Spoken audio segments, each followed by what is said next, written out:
It's a total shock that Pushpa actor Allu Arjun is arrested as per the media reports.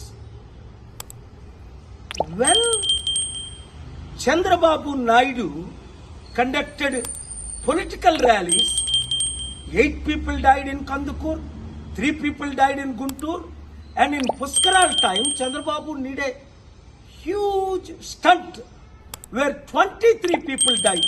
Did the police arrest him? Did the police call him to the police station? Did the police question him? Wow! For powerful political leaders, one standard. For ordinary people and actors, other standard. చూడండి, Pushpa actor Allu Arjun ఇప్పుడు పోలీసులు arrest చేశారట. కారణం ఏంటి? ఆయన ఏదో సినిమాకి వెళ్ళినప్పుడు బీడులో తల్లి కొడుకు చనిపోయారట. మరి చంద్రబాబు నాయుడు ర్యాలీస్ పెట్టినప్పుడు కందుకూరులో 8 మంది చనిపోయారు. చంద్రబాబుని అరెస్ట్ చేశారా? పిలిచారా పోలీస్ స్టేషన్కి? గుంటూరులో 3 చనిపోయారు.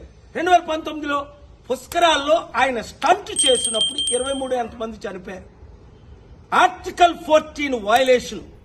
వెంటనే అల్లు అర్జున్ ని రిలీజ్ చేయకపోతే నేను కోర్టులో ఫైల్ చేసి పబ్లిక్ ఇంట్రెస్ట్ లిటిగేషన్ వేసి ఆయన్ని రిలీజ్ చేయడానికి ఆయన ఎందుకు అరెస్ట్ చేశారని క్వశ్చన్ చేస్తాను. ఆర్టికల్ 19 నాకు ఇచ్చిన ఫ్రీడమ్ ఆఫ్ స్పీచ్ గా ఈ క్వశ్చన్స్ నేను అడుగుతున్నాను. ఈ వీడియో మీడియా మిత్రులు అందరికీ షేర్ చేయండి. ప్రజాస్వామ్యాన్ని కాపాడదాం, పొలిటికల్ కరప్షన్ ని అంతం చేద్దాం. God bless you.